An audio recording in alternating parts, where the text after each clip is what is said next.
আজকের গল্পটা একটা অদ্ভুত ভুতুড়ে জাহাজকে ঘিরে, যে জাহাজটা সমুদ্রের মাঝে চলতে চলতে হঠাৎ করেই গায়েব হয়ে যায়। আর এটাতে থাকা যাত্রীদের মাঝে আসে এক অদ্ভুত পরিবর্তন।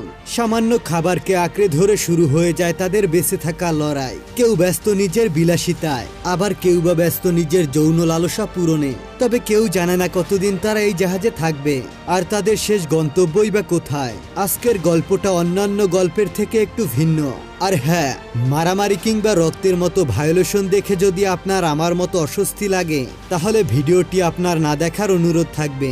সমাজের এক চরম বাস্তবতাকে চোখে আঙ্গুল দিয়ে দেখানো এই মুভিটা দেখার পর আপনার মাথায় শুধু একটা কথাই ঘুরবে, আর তা হলো এমন একটা গল্প দিয়ে মুভি বানানো সম্ভব। তো বন্ধুরা, আর বেশি স্পয়লার না দিয়ে চলো সরাসরি গল্পে ঢুকে পড়া যাক।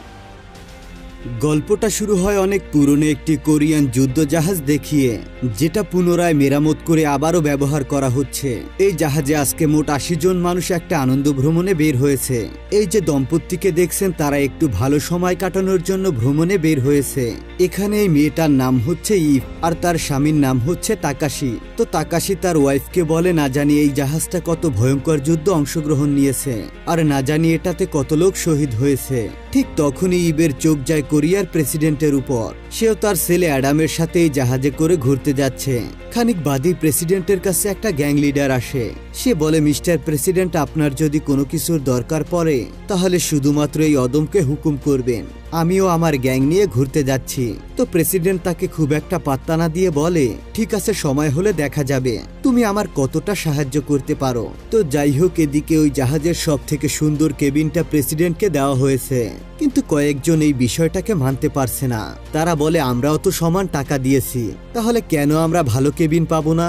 আর এই বিষয় নিয়ে তাদের মধ্যে বেশ তর্কাতর্কি হয়। ঠিক তখনই সেখানে ওই গুন্ডাটা চলে আসে আর বলে, এত বেশি প্রশ্ন করা ভালো না। তখন সেখানে ইবের স্বামী তাকাশিও চলে আসে আর বলে, এরা তো ঠিকই বলেছে, সবারই সমান অধিকার হওয়া দরকার। এটা শুনে ওই গুন্ডার দল তাকে ধমক দিয়ে বলে, যদি ভালো চাও তাহলে নিজের স্ত্রীকে নিয়ে এখান থেকে বিদায় হও। এসব দেখতে পেয়ে ইস্টার হাজব্যান্ডকে নিয়ে সেখান থেকে চলে আসে। যদি ওই প্রেসিডেন্ট এই সবকিছু জানালা দিয়ে দেখতে পায়, কিন্তু সে কাউকেই কিছু বলে না। এই জাহাজে একটা অদ্ভুত বুড়ো লোক আছে। সে প্রায় সময় এখানে সেখানে ছড়িয়ে থাকা মাটি সংগ্রহ করার কাজে ব্যস্ত থাকে। আর তাকে দেখে ইভ বলে, আপনি এই অদ্ভুত কাজ কেন করছেন? তবে লোকটা তার কোনো কথার জবাব না দিয়ে শুধু একটা মুচকি হাসি দেয়। তারপর ওই অদ্ভুত লোকটা তার কেবিনে গিয়ে সেই মাটির ভেতরে কিছু তরমুজের বীজ রেখে দেয়। তাছাড়া সে সেখানে একটা লাইটের নিচে দুটো ডিম রেখে গরম করছিল। এসব দেখে ইভ কিছুই বুঝতে পারে না যে এই পাগল লোকটা আসলে কি করছে। যাই হোক, খাওয়ার সময় হয়ে গেলে প্রেসিডেন্টকে অনেক ভালো মানের খাবার দেওয়া হয়, আর সাধারণ লোকদেরকে খুবই নিম্নমানের খাবার দেওয়া হয়। আর কিছুক্ষণ পরে সেই জন নামের গুন্ডাটা প্রেসিডেন্টের কাছে এসে বসে পড়ে, আর তার নামে ভালো ভালো অনেক কথা বলতে থাকে। আসলে বাংলা কথায় বলতে গেলে তাকে অনেক পাম্পট্টি দিতে থাকে। এটা দেখতে পেয়ে তাকাশি আর চুপ থাকতে পারে না, এবং সে প্রেসিডেন্টের কাছে গিয়ে বলে, আমরা সবাই তো সমান টাকা দিয়েছি, তাহলে আমাদেরকে কেন এত কম খাবার দেওয়া হচ্ছে? তখন জন তার উপর রেগে যায় আর তার কলার ধরে তাকে হুমকি দিতে শুরু করে। তো এইসব ঝামেলা দেখে সবাই সেদিকে তাকিয়েছিল। এটা বুঝতে পেরে প্রেসিডেন্ট দাঁড়িয়ে বলে, আমি খুবই দুঃখিত, আগামীকাল থেকে সবাই সমান সমান খাবার পাবে। আসলে প্রেসিডেন্ট এটা মন থেকে বলেনি, সে শুধুমাত্র পরিস্থিতিটাকে শান্ত করার জন্য বলেছে, কারণ ভেতরে ভেতরে সে পশুর চেয়েও একটা খারাপ মানুষ। তো ওই দিন সন্ধ্যায় প্রেসিডেন্ট জনকে পাঠায় তাকাশিকে হুমকি দেওয়ার জন্য, যাতে সে এমন আর মুখে মুখে তর্ক না করে। ঠিক তখনই জন তাকাশির কাছে চলে আসে আর তাকে বলে, তুমি যদি পরের বার প্রেসিডেন্টের সাথে কোনো ঝামেলা করার চেষ্টা করো, তাহলে তোমাকে এই জাহাজ থেকে সমুদ্রে ফেলে দেওয়া হবে। এটা বলে সে তাকাশির ওয়াইফের দিকে খারাপ নজর দিয়ে সেখান থেকে চলে আসে। তো ওই দিন রাতে সবাই নিজেদের মতো সময় কাটাতে থাকে। কেউ বা জুয়া খেলছে, আবার কেউ বা নেশা করছে। এদিকে তাকাশি আর ইভ তখন জাহাজের কোনো এক কোনায় বসে সমুদ্রের মনোরম দৃশ্য উপভোগ করছিল, আর প্রেসিডেন্টও তাদের ঠিক পেছনে দাঁড়িয়ে ইবের দিকে লালসা ভরা চোখে তাকিয়ে আছে। এটা দেখে জন সেখানে এসে তাকে বলে, কি ব্যাপার স্যার, মেয়েটাকে আপনার মনে ধরেছে নাকি?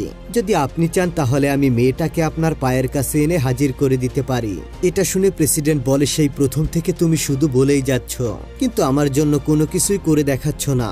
দেখা যাক তুমি আমার জন্য কি করতে পারো। তো প্রেসিডেন্টের কাছ থেকে গ্রিন সিগন্যাল পেয়ে ওই দিন রাতে জন তার সাথীদেরকে নিয়ে তাকাশি আর ইবের কেবিনের উপর হামলা চালায়। তারা তাকাশিকে টেনে বাইরে নিয়ে আসে আর ভেতরে কয়েকজন ইবের সৌন্দর্য দেখে তাদের লোভ সামলাতে না পেরে তারা মেয়েটির সাথে খুব খারাপ কাজে লিপ্ত হয়। অসহায় তাকাশি এসবে বাধা দিলে তাকে মেরে আধমরা করে দেওয়া হয়। জন এসব দেখতে পেয়ে ভেবে নেয় পথের কাঁটা রেখে কি লাভ, তাই সে চাকু দিয়ে তাকাশিকে খুন করে ফেলে আর তার ডেড বডিটাকে সমুদ্রের পানিতে ফেলে দেয়। তো এরপর ওই গুন্ডারা ইবের উপর নিজেদের পিপাসা মেটানোর পর তাকে বেহুশ করে প্রেসিডেন্টের কেবিনে দিয়ে আসে আর জন দরজার বাহিরে পাহারায় দাঁড়িয়ে থাকে। ঠিক তখনই প্রেসিডেন্টের ছেলে অ্যাডাম সেখানে চলে আসে। জন তাকে ভিতরে ঢুকতে বাধা দেয়, তবে খানিক বাদেই প্রেসিডেন্ট তার লালসা মিটিয়ে বাইরে বেরিয়ে আসে। এরপর অ্যাডাম ভিতরে ঢুকে যায় আর ইবকে এমন বিবস্ত্র অবস্থায় দেখে তার খুবই খারাপ লাগে আর নিজের বাবার প্রতি তার ভীষণ ঘৃণা হতে থাকে। তবে চোখের সামনে ইবকে এই অবস্থায় দেখতে পেয়ে অ্যাডাম যেন নিজের ভেতরে নোংরা জানোয়ারটাকে আর আটকাতে পারে না, তাই সে ইবের সাথে ওই নোংরা কাজটা করে ফেলে। এদিকে এই সব কিছু বাইরে দাঁড়িয়ে সেই বৃদ্ধ লোকটা দেখতে থাকে, কিন্তু তার এখানে কিছুই করার থাকে না। তো এভাবে রাতভর অত্যাচারের শিকার হওয়ার পর ইবের জ্ঞান ফিরে আসলে সে বাইরে এসে জনের কাছে তার স্বামীর ব্যাপারে জিজ্ঞাসা করে। তখন জন বলে, তোমার স্বামীকে তো আমরা সেই কখন মেরে ফেলেছি। এটা শুনে ইব অনেক রেগে যায় আর গোটা জাহাজে তার স্বামীকে খুঁজতে থাকে।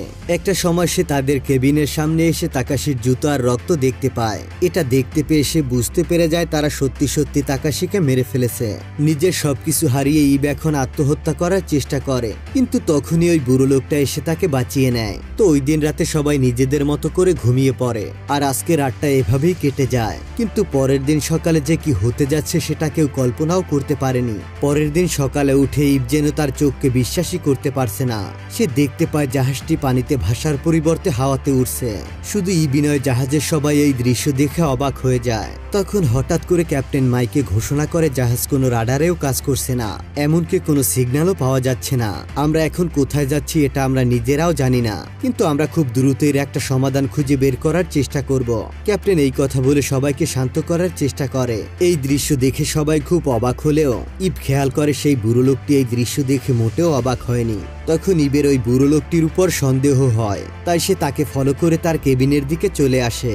ইব সেখানে এসে দেখতে পায় বুড়ো লোকটি লাইটের নিচে যে দুটো ডিম রেখেছিল তা থেকে দুটো বাচ্চা ফুটিয়েছে আর তরমুজের বীজ থেকেও ছোট ছোট চারা বের হচ্ছে। তখন ইব বুঝতে পারে না আসলে এই বুড়ো লোকটা কি করতে চাচ্ছে। তখন বুড়ো লোকটি ইবকে দেখতে পেয়ে তাকে একটি ছোট্ট চারা গাছ দিয়ে দেয়। এটা দিয়ে হয়তো বৃদ্ধ লোকটা ইবের গর্ভে থাকা বাচ্চার দিকে ইশারা করছিল, যার খবর ইব নিজেও জানতো না। তাই ইব এসবের ব্যাপারে কিছুই বুঝতে পারে না। এদিকে ক্যাপ্টেনও রেডিও ফ্রিকোয়েন্সির সিগন্যাল খোঁজার চেষ্টা করছে, কিন্তু সে কিছুতেই তা পাচ্ছে না। এমন সময় ক্যাপ্টেনের কেবিনে সেই প্রেসিডেন্টের সেই গুন্ডার দলবল নিয়ে হাজির হয়। তারা ক্যাপ্টেনকে জিজ্ঞাসা করে এই জাহাজ কিভাবে হাওয়ার সাথে ভাসছে আর আমরা এখন কোথায় যাচ্ছি। প্রেসিডেন্টের কথা শুনে ক্যাপ্টেন বলে, আমি জানি না কি হচ্ছে, রাডারও কাজ করছে না যে তা থেকে বলতে পারবো আমরা এখন কোথায় যাচ্ছি বা এই জাহাজে কি হচ্ছে। তাছাড়া আমাদের কাছে খুব বেশিও খাবার নেই, যে খাবার আছে তা দিয়ে হয়তো 3 থেকে 4 দিন চলতে পারবো। এই কথা শুনে যাত্রীরা সবাই খুব ভয় পেয়ে যায় আর যে কেবিনের ভেতরে খাবার রাখা ছিল সেখানে গিয়ে কেবিনের দরজা ভাঙার চেষ্টা করে, কিন্তু হঠাৎই সেখানে প্রেসিডেন্টের সেই গুন্ডাটা চলে আসে। প্রেসিডেন্ট তাদেরকে বলে, প্লিজ তোমরা শান্ত হও, কিন্তু কেউ প্রেসিডেন্টের কথা শুনছিল না। তখন গুন্ডাটা সেখানে থাকা যাত্রীদেরকে বন্দুক দেখায়। বন্দুকের ভয়ে যাত্রীরা শান্ত হয়ে যায়। তখন প্রেসিডেন্ট বলে, কেউ বিশৃঙ্খলা করো না, সবাই সমান সমান খাবার পাবে। এই বলে সে স্টোর রুমের চাবিটা নিয়ে নেয়, কিন্তু তারপরে সে তার আসল রূপ সবাইকে দেখায়। সে ক্যাপ্টেনকে গিয়ে বলে, আজ থেকে কেউ খাবার পাক বা না পাক, আমি এবং আমার ছেলে যেন কোনো খাবার থেকে বঞ্চিত না হই। কিন্তু প্রেসিডেন্টের কথা ক্যাপ্টেন কিছুতেই মেনে নিতে পারছিল না। এরপর কিছুদিন এভাবে চলছিল। যাত্রীদেরকে শুধুমাত্র সামান্য ভাত দেওয়া হচ্ছিল আর এই সব কিছু করছিল সেই গুন্ডার লোকেরা। এদিকে যাত্রীদের মধ্যে কিছু যাত্রী বলে ওঠে, এই সামান্য ভাত দিয়ে তো আমাদের পেটই ভরে না। এই কথা শুনে গুন্ডার লোকেরা বলে, চুপচাপ এগুলোকে খেয়ে নাও, এটা সবাইকেই দেওয়া হচ্ছে। আর এভাবেই কিছুদিন চলতে থাকে। এখন দিনে একবার মাত্র খাবার দেওয়া হয়, তাও আবার খুব সামান্য পরিমাণে। আর এই খাবারের জন্য যদি যাত্রীরা প্রতিবাদ করে তাহলে গুন্ডার লোকগুলো তাদেরকে খুবই মারধর করে। এরপর একদিন যাত্রীরা গুন্ডার লোকদেরকে ফলো করতে করতে প্রেসিডেন্টের কেবিনে পৌঁছে যায়। সেখানে গিয়ে তারা দেখতে পায় টেবিল ভর্তি ভালো ভালো খাবার তারা পেট ভরে খাচ্ছে। এটা দেখতে পেয়ে যাত্রীরা আরো বেশি রেগে যায়, কিন্তু গুন্ডাটা আবারও তার বন্দুক দেখিয়ে যাত্রীদেরকে হুমকি দিয়ে বলে, তোমাদের সকলেরই মুখ বন্ধ রাখো, না হলে কিন্তু তোমাদেরকে গুলি করে দিব। এই ভয়ে যাত্রীরা কিছুই করতে পারছিল না, তাই তারা সেখান থেকে চলে আসে। এদিকে আস্তে আস্তে খাবারের সঙ্গে পানিও শেষ হয়ে আসে, তাই বৃদ্ধ লোকটি তার গাছগুলোকে বাঁচিয়ে রাখার জন্য টয়লেট থেকে প্রস্রাব সংগ্রহ করে, আর সেই প্রস্রাবগুলোকে সে গাছের চারাগুলোতে দিচ্ছিল। এটা দেখতে পেয়ে ইভ বমি করতে শুরু করে। তখন বৃদ্ধ লোকটি তাকে পরীক্ষা করে বলে সে মা হতে চলেছে, কিন্তু তার স্বামী এখন আর বেঁচে নেই, আর সে একা একা এই বাচ্চাকে পালতে পারবে না। তাই সে তাকে মেরে ফেলার কথা ভাবে আর একটা ছুরি দিয়ে তার পেটে ঢুকাতে যায়। ঠিক তখনই বৃদ্ধ লোকটি তাকে বাধা দেয় এবং তার বাচ্চার জীবন বাঁচিয়ে দেয়। এরপর থেকে ইভ ওই বুড়ো লোকটির কাছে থাকে এবং ওই বুড়ো লোকটি সমস্ত কাজকর্মে সহযোগিতা করে। কিন্তু ইভ বুড়ো লোকটিকে বলে, এত কষ্ট করে কি লাভ? যতদিন এই গাছগুলোতে ফল আসবে ততদিনে জাহাজের লোকগুলো না খেতে পেয়ে মারা যাবে। ইভের এই কথা শুনে বুড়ো লোকটি তাকে কিছুই না বলে আগের মতো একটা মুচকি হাসি দেয়। এদিকে প্রেসিডেন্ট আবারও ক্যাপ্টেনের কেবিনে যায় আর তাকে আবারও জিজ্ঞাসা করে এই জাহাজ কোথায় যাচ্ছে, যার উত্তরে ক্যাপ্টেন বলে আমি কিছুই জানি না। দ্বিতীয়বার ক্যাপ্টেনের মুখে এই কথা শুনে প্রেসিডেন্ট এতটাই রেগে যায়, সে ক্যাপ্টেনের মুখে একটা প্রচন্ড জোরে চড় মারে, কিন্তু ক্যাপ্টেন তার কোনো প্রতিবাদই করে না। সে চুপচাপ দাঁড়িয়ে সবকিছুকেই সহ্য করে যায়। এরপর ক্যাপ্টেন তার সকল সাথীদেরকে বলে যে এই প্রেসিডেন্ট একজন লোভী ব্যক্তি, আর তার সঙ্গে ওই গুন্ডারা তো সব সময় আছেই। তাদের সঙ্গে লড়াই করতে হলে আমাদের কিছু অস্ত্রের দরকার, কিন্তু আমাদের কাছে তো কোনো কিছুই নেই। আমরা জানি এই জাহাজটা যুদ্ধে, তাই আমরা যদি একটু খোঁজাখুঁজি করি তাহলে ভাগ্য যদি আমাদের সহায় হয় তাহলে হয়তো আমরা এই জাহাজ থেকে কোনো না কোনো অস্ত্র পেয়ে যাব। আর ক্যাপ্টেনের এই সকল কথা শুনে সঙ্গীরা অস্ত্র খোঁজার কাজে লেগে পড়ে। তারা সত্যি সত্যি বোমাভর্তি একটা বক্স পেয়ে যায়, যেটাকে তারা সবাই মিলে লুকিয়ে রাখে। এদিকে যাত্রীদেরকে 2 দিন পর পর একদিন খাবার দেওয়া হচ্ছিল, তাও আবার খুবই সামান্য। আর তারা এই নিয়ে প্রতিবাদ করতে গেলে গুন্ডাদের মারধর তো আছেই। তারা এতটাই ক্ষুধার্ত ছিল যে একদিন যখন প্রেসিডেন্ট খাবার খাচ্ছিল তখন সেই খাবারের গন্ধ শুকে তারা টেবিলের আশেপাশে ভিড় করে। এটা দেখতে পেয়ে প্রেসিডেন্ট প্লেট থেকে যাত্রীদের দিকে একটা মাংসের টুকরো ছুঁড়ে দেয়, আর সেটা নেওয়ার জন্য সবাই কুকুরের মতো ঝাঁপিয়ে পড়ে। তারা একে অপরের সাথে মারামারি করতে থাকে, আর এটা দেখতে পেয়ে প্রেসিডেন্ট এবং গুন্ডারা খুবই মজা পায়। অ্যাডাম এসব দেখে তার বাবার উপর খুবই রেগে যায় এবং তার বাবাকে বলে, তুমি এত লোভী এবং নিষ্ঠুর একটা মানুষ আমি আগে জানতাম না। তুমি কেন এই মানুষগুলোর সাথে এমনটা করছো বাবা? যার উত্তরে প্রেসিডেন্ট বলে, বেটা, আমরা যদি বাঁচতে চাই তবে তাদের সবাইকেই মরতে হবে। তুমি এটাকে নাটক বা সিনেমার দৃশ্য ভেবে উপভোগ করো। ইভো এতক্ষণ দাঁড়িয়ে দাঁড়িয়ে সবকিছুই দেখছিল, কিন্তু সে আর এসব সহ্য করতে পারে না। তখন সে প্রেসিডেন্টের কাছে এসে বলে, খাবার তো তোমরা সবকিছুই লুট করে নিয়েছো, এবার তো এই অসহায় মানুষের প্রতি একটু সহানুভূতি দেখাতে পারো। তখন সেখানে থাকা সেই গুন্ডাটা আবারও ইভের সঙ্গে খারাপ ব্যবহার করতে থাকে এবং তাকে আবারও খুব বাজেভাবে টাচ করতে চায়, কিন্তু সেখানে প্রেসিডেন্টের ছেলে অ্যাডাম গুন্ডাকে ধাক্কা দেয় আর গুন্ডাকে মারধর করে ইভকে সেখান থেকে নিয়ে যায়। কারণ সেই রাতের পর থেকে প্রেসিডেন্টের ছেলে অ্যাডাম খুব অপরাধ প্রবণতায় ভুগছিল, তাই সে ইভের কাছে সেদিন রাতের জন্য খুবই লজ্জিত হয়ে ক্ষমা চায়। কিন্তু ইভ তাকে বলে, তুমি সেদিন রাতে আমার সঙ্গে যেটা করেছো সেটার জন্য তোমাকে কখনোই ক্ষমা করা যায় না। এই কথা বলে ইভ সেই বুড়ো লোকটির কেবিনে চলে আসে, আর সেখানে সেই বুড়ো লোকটি এখনো গাছপালা লাগিয়ে যাচ্ছিল।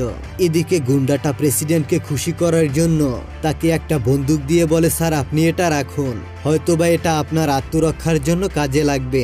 এতে প্রেসিডেন্ট গুন্ডাটার উপরে বেশ খুশি হয়ে যায়। কিছু যাত্রী গোপনে খাবার চুরি করার চেষ্টা করছিল, কিন্তু গুন্ডার লোকেরা তাদেরকে অনেক মারধর করে। প্রেসিডেন্ট সেখানে গিয়ে জনকে একটা থাপ্পড় মারে আর বাকি লোকদের উপর বন্দুক উঠিয়ে বলে, তোমরা থাকতে এই লোকগুলো এখানে কিভাবে এসে খাবার চুরি করেছে।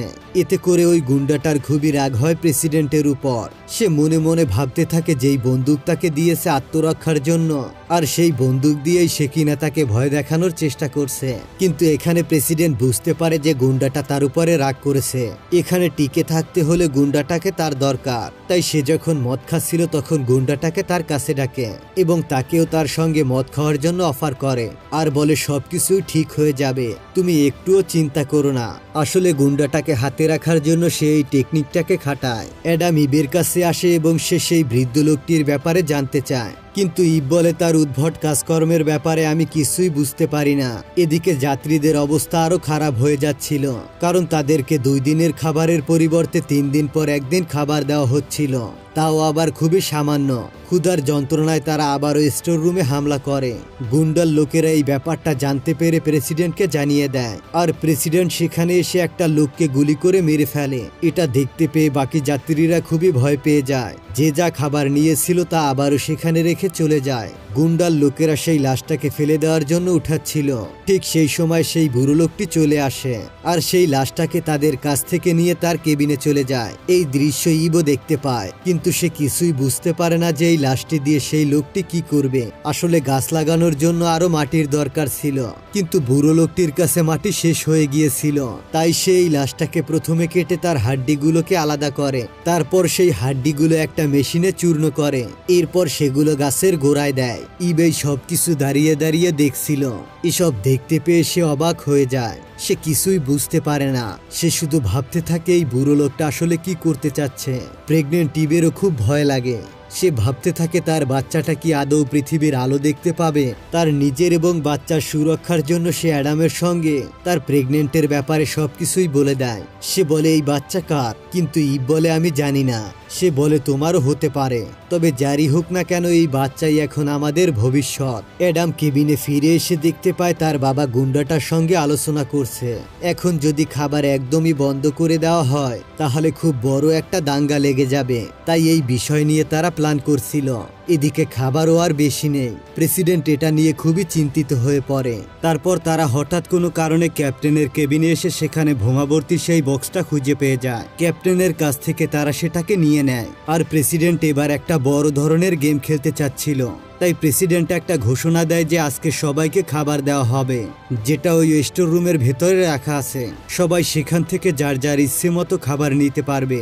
ক্ষুধার যন্ত্রণায় লোকগুলো আর কিছুই ভাবতে পারে না। তাদের মাথায় এটাও আসে না যে এটা হয়তোবা প্রেসিডেন্টের কোনো চাল হতে পারে। তাই তারা কিছু না ভেবেই সেই স্টোর রুমের দিকে দৌড়াতে থাকে। তারা যখন সবাই স্টোর রুমের ভিতরে ঢুকে পড়ে তখনই বাইরে থেকে গুন্ডার লোকগুলো দরজা বন্ধ করে দেয়। এরপর ক্যাপ্টেনের কাছ থেকে পাওয়া বোমা দিয়ে সেই ঘরটাকে উড়িয়ে দেওয়া হয়। আর বাকি যেসব যাত্রীরা বাইরে ছিল তাদের উপর প্রেসিডেন্ট এবং গুন্ডার লোকেরা হামলা করে তাদেরকেও মেরে ফেলে। কিছুক্ষণের মধ্যেই জাহাজটা যেন একটা মৃত্যুপরী হয়ে ওঠে। এটা দেখতে পেয়ে ক্যাপ্টেনের এত খারাপ লাগে যে আজকে খাবারের জন্য এই নিরীহ মানুষগুলো কেমনভাবে হত্যা করা হলো। সে রাগে দুঃখ কষ্টে অবশিষ্ট খাবারগুলোকে আগুন লাগিয়ে জ্বালিয়ে দেয়। চোখের সামনে খাবারগুলোকে পুড়তে দেখে প্রেসিডেন্ট এবং সেই গুন্ডাটা কিছুতেই তাদের রাগ কন্ট্রোল করতে পারে না, তাই ক্যাপ্টেনকেও সেখানে তারা গুলি করে মেরে ফেলে। এদিকে সেই বুড়ো লোকটি জাহাজের সব লাশগুলোকে তার গাছ লাগানোর কাজে ব্যবহার করতে শুরু করে। সে লাশগুলোকে কেটে টুকরো টুকরো করে সেগুলোর হাড্ডি মাংস মাটির সাথে মিশিয়ে দেয়, আর সেখানে সে বীজ লাগাতে শুরু করে। আর যে লাশগুলো অবশিষ্ট ছিল সেগুলোর ফাঁকা জায়গার ভেতরে মাটি ভরে তার ভেতরে গাছ লাগায়। এরপর ইবকে জীবিত দেখে গুন্ডা তাকে মারতে আসে। তখন অ্যাডাম তাকে বাধা দিলে সে অ্যাডামকে মারতে যায়। এরই মধ্যে প্রেসিডেন্ট সেখানে চলে আসে এবং গুন্ডাকে গুলি করে দেয়, কিন্তু গুলিটা গুন্ডার হাতে লাগে, তাই তার তেমন কিছুই হয় না। এরপর গুন্ডা প্রেসিডেন্টকে মেরে তার থেকে বন্দুক কেড়ে নিয়ে তাকেই গুলি করে মেরে ফেলে। অ্যাডাম আর ইব তখন সেখান থেকে পালিয়ে যায়, আর গুন্ডাটা তাদের পিছু নিতে থাকে। আর এক পর্যায়ে খুঁজতে খুঁজতে সে তাদের একটা কেবিনে গিয়ে খুঁজে পায়। সেখানে অ্যাডাম এবং গুন্ডার মধ্যে অনেক হাতাহাতি এবং মারামারি হয়। গুন্ডাটা যখন অ্যাডামকে মারতে থাকে তখন সুযোগ বুঝে ইব গুন্ডার বন্দুকটা ছিনিয়ে নেয় এবং গুলি করে তাকে মেরে ফেলে। কিছুদিন পরে দেখা যায় যে লাশের শরীরের ভেতরে যে মাটি দিয়ে বীজ দেওয়া হয়েছিল সেসব জায়গা থেকে চারা গজাতে শুরু করেছে। অ্যাডাম এবং ইব একদিন বৃদ্ধ লোকটির কাছে গিয়ে খাবার চায়, কিন্তু এখনো মুরগি ডিম দিতে সময় লাগবে, আর গাছে এখনো ফল আসেনি। কিন্তু কিছুক্ষণ পর ওই বৃদ্ধ লোকটি একটা তাজা মাংসের টুকরো তাদেরকে খেতে দেয়। এটা দেখেই বোঝা যায় যে ওই বৃদ্ধ লোকটি তার নিজের মাংস কেটে তাদেরকে খেতে দিয়েছে। সে কাঁদতে কাঁদতে তাদেরকে সরি বলে, কিন্তু ওই বৃদ্ধ লোকটি তাকে দেখে মুচকি হাসে। বৃদ্ধ লোকটি সেদিন রাতে তার শরীরের যতগুলো অংশ সম্ভব কেটে একটা পাত্রে রাখে। এরপর জাহাজের ছাদে গিয়ে সেখান থেকে লাফ দেয়। পরের দিন সকালে ইব জাহাজে রক্তের চিহ্ন দেখে বুঝে যায় যে বৃদ্ধ লোকটি আর বেঁচে নেই। এর পরের দৃশ্যে আমরা দেখতে পাই অ্যাডাম ইবকে জিজ্ঞাসা করে ওই বৃদ্ধ লোকটি কোথায় চলে গিয়েছে। সে কি ভগবান ছিল নাকি কোনো ফেরেশতা ছিল যে সে একটি কথাও বলতো না, শুধুমাত্র মুস্কি হাসতো। এখানে ইব তাকে কিছুই বলতে পারে না।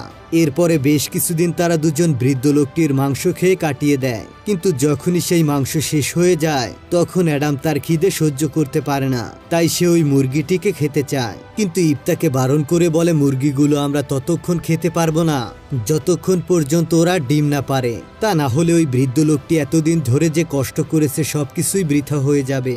কিন্তু অ্যাডাম তার কোনো কথাই শোনে না, সে জোর করে মুরগিটিকে মারতে উদ্যত হয়। তখন ইব কোনো উপায় না পেয়ে একটি কুড়াল দিয়ে তাকে আঘাত করে। শেষমেশ অ্যাডামও মারা যায়। পুরো জাহাজ ইব এখন একাই বেঁচে আছে।